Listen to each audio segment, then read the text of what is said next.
So, Jessie, welcome to 5 Magazine. Thanks. How are you? I'm good, actually. How are you? I'm alright. I'm not as good as you. Why? You're a very successful artist. Your last album, 2.5 million sold. Yeah. 11 million singles. Oh, that freaks me out. Did you ever think it would get to this stage? Not over so much time. Like, still having the album in like the top 50, even now after like 3 years, kind of makes me go, who's buying it? There's loads of people like coming out of prison. No, but I'm so like... Is that your fan base? Imagine. People that have been in prison? I don't know. But there's still people that are discovering it, obviously, that haven't heard it. But honestly, like, you never know. You're in the studio and no one knows you and you're unknown and your passion is music and your passion is purely based on everything that you live for every day. And then once the people have the power, they can run with it. You can't control how many people buy it or tell their friends or enjoy it or come to shows. So I feel very, very lucky and very blessed that my home country and then kind of spurred from that have really supported me. Things have been running smoothly for you. You look like you're having so much fun recently. But was there ever a time in your career that you thought, when I broke my foot, because you know, when you look at your diary, as you probably know, you look at your diary, you don't go, right, on Tuesday and Wednesday I'm going to have a throat infection. I'm going to get food poisoning on Friday. You know, and no one ever imagined, right, I'm going to snap my ankle in 4 places and need reconstructive ankle surgery in the middle of my busiest year of my career so far. So this wasn't just about performing, you almost lost the ability to walk. Yes, and that's what people don't realise is that basically what happened was I broke my foot, I then went to hospital, the A&E people didn't see the break, I then did a big 75,000 people stadium gig the next day with a sock on my foot that people thought was a cast. I was in absolute agony. Then I flew to LA the next day and wrote Domino with my foot up like this, crying, trying to walk on it because they told me I'd just sprained it. And when I flew home, my foot looked like it was related to Shrek and I was like, something ain't right. So I went to a specialist and he was like, we need to start again. And he's like, you need reconstructive ankle surgery, otherwise you won't walk. So it was like bone transplant. I've got some next person's bones in my foot. So really? Yeah. Do you know who it is? I know I think it's a German man. Give him a shout out quickly. Well, he's, oh no, that's awkward because he won't be alive. Cut that bit out. Let's just start again. Okay. Yeah, he would obviously donated his... Yeah. So it's a dead German man. Let's stop talking about it. Let's move on. Let's talk about your next album. So that was kind of the hardest point, but at the moment everything's running smoothly and I'm fingers crossed. I will not be getting on any moving high surfaces in heels again.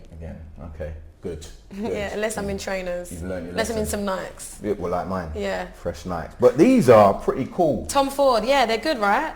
Big up to Tom Ford. Yeah, I can put things in there like my phone, a sandwich. Jay-Z's really made Tom Ford really popular. You know what, it's true, innit? And then the Versace. Yeah. Everyone's wearing Versace. So what else have you got on today? So you've got Tom Ford boots on, which look I like think this is Cavalli. That's Cavalli. Yeah, and then these are Joseph. What about the earrings? What am I wearing? Oh, I don't know. I got these on Net-a-Porter. Okay. And I pulled them apart. Okay, because I just thought they look better. Yeah. Looks really cool. Thanks. Looks really cool. One thing I like about you at the moment is your hairstyle. Thanks. I know you shaved it off for charity. Is that right? How much did you raise for charity? Well, I think we did 6 million in the 20 minutes I was on TV. We did 500 grand previous to the show. You raised the most money as a sole. I don't know. I have no idea actually. I've never been given the statistics. Yeah. Can't say that word. But now I saw Richard Curtis a couple of weeks ago and he was like, we've just done over 100 million, the most we've ever done in history of Red Nose Day.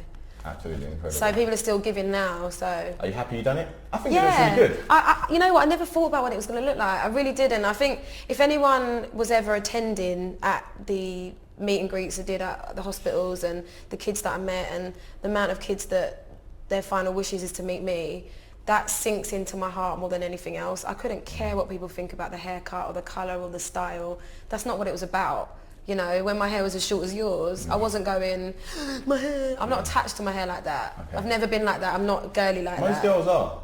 Most girls are, Are you a bit of a tomboy, would you say then? No, I'm just, my mum and dad, like, always never let me be defined by anything.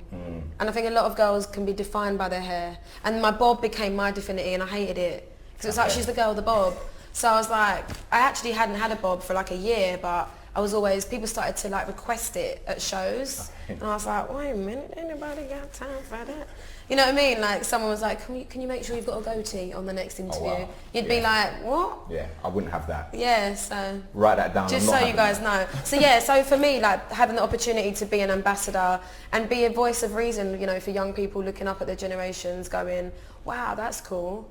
You know, I don't think there's enough people that do stuff anymore. You're right. I think you're totally right. So you mentioned your parents. Would you say they're the biggest influence in your 100%. life? 100%. They've shown me what love is, what true love is. Like 35 years, you know, ride or die, like go on dates, the way they've adapted their love. Like I don't want to, anyone that's in my life, I don't ever want the standard to be less than what they've set for me to have in my life. Okay. And they've taught me so much about me, and it's so, I know how rare it is to have parents that are still together and still in love nowadays. So I make sure that I do them proud. They brought me up too well for me to be like, no, I wouldn't do that much charity stuff because my hair's so nice. Your first album, Who Are You? Who You Are. Who You Are, sorry. Who Are Ya? Yeah, who are ya? I feel like I'm on a terrace. Your first album. Yes. It connected with a lot of young women worldwide. Was that purposely done, or was that just you putting out music? No, I think you just write, I mean, I write my own songs. So obviously I can only write about the shoes I walk in, and the shoes I was walking in was that of a young woman. So they're going to clearly, I think the core of them are going to make sure that they kind of relate to young women. I think the new album definitely relates to more. Yeah. I'm still a young woman. Yeah. You know? It's called Alive, the new album. Yes. Do you feel alive now? I feel free. I feel like I'm more in control of my life. Why is that? Is it the money? No, gosh no. You know what it is? No, it's the, you go through phases in your life, you know. I think everybody goes through phases. They've got loads of friends that they don't really need, and you find things, and you know, I've recently like discovered things about myself that I never thought I would want for the rest of my life, you know, with regards to, it's so hard to explain, but you get to that point where you go, this is me. I'm set now. I've got the friends I need. You feel like you found yourself. You feel like I found myself, and I feel like I lived through a lot of phases in the public eye. You know, I lived through when people have the Gap moment where they just wear Gap tracksuits all the time and the dice in their hair, you know, and wallabies, and I've been through that, but it was in the public eye, and I went through the scary kind of, I wouldn't say scary, it was the kind of cartoony phase, and now I'm kind of becoming more of a woman, and I feel like I know what my morals are, and you know, I feel like this album represents that. Music's going really well for you. I mean, you're one of, you know, our top rated singers in the country, or that we've ever seen in the UK. But did you sign your record deal in America? Is that true? Yes. Why is that? How did that come about? Because I was signed in the UK first and foremost to Gut Records. It was me, Crazy Frog and Tom Jones, you know, bound to do well. And they went bankrupt. Whoop, whoop. And I was with them for like 3 years. I toured with Chris Brown, with Cyndi Lauper, Jules Holland, Girls Aloud. I did a lot of developing in privacy, which was the perfect thing. Looking back on it, I was like, I want to be out now. Whereas now I'm looking at it now going, I would not have been ready, emotionally, vocally, just not ready. And they went bankrupt. Within 6 weeks, I had to, this is the boring bit, contractually be signed to someone else, or they owned every single song I'd ever written, which was about 600 songs, because I write more than anything else. Wow. So then I got signed to Sony as a songwriter, so they looked after it, but they still needed a label to buy it out. So I ran the UK, and at that point there was Cheryl, Vivi Brown, Gabriella Chilmi, Adele, Amy. It was like just this influx of females, like Paloma Faith. There was so many people, and every label was just like, we've already spent our budgets on women, we don't want another one. So I was like, cool. And I just flew to America to go and write. Simple as that. And I did a couple gigs, and I had 9 offers on the table within 3 days from everyone. I was very, very lucky that I had the opportunity. So I signed out of America and then signed as my second territory to the UK. So I'm signed worldwide. So I'm of Ireland here in Republic in the UK, in the US, sorry. But So would you advise other young singers that, you know, may come up against some barriers or brick walls to travel? Go where the opportunity is. Music is music. You know, my songs are still the same. I still release in the UK first, but you have to grab opportunity, and I was, you know, every day you're getting older. Don't waste time. So if the deal was in America, the deal was in America. You know, everything happens for a reason.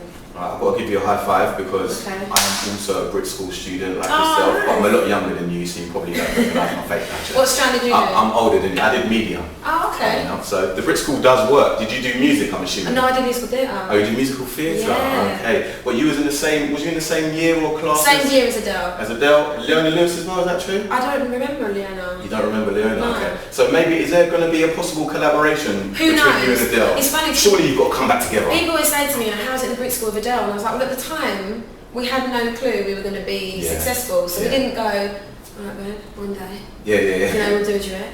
It was just, we were both at school. Do you speak now? Like, when we can. Yeah. Adele is the busiest person. Yeah. They were the same PR. So when we bump into each other at events, we always try and catch up. But she's a mum now and one of the biggest selling artists of all time. Yeah. But I'd love to work with her. Does It's that fine at the time. Does that lifestyle appeal to you? That family life? Oh yes, Or- 100%. Yeah. If you follow me on Instagram, you know that literally all I do is go for walks with my dog, cook. But then one of your hang out with latest my family. videos, it's my party. You look like a really party animal. No. Is that not what you like? Well, it's no. It depends what kind of party you want to go to. Yeah. I mean, my parties are renowned to be very organised and very what's the word? Very kind of true to what they're for. Like I like a theme. Yeah. But yeah, no. My kind of parties are everyone else can drink. I won't drink, so I can remember. Really? No, I'm not a drinker. Okay. I have a glass of wine, but it just doesn't agree with me. Yeah. And I've usually got to work the next day, so True. to sing how I do, I have to look after these because this is my life right here. Of course.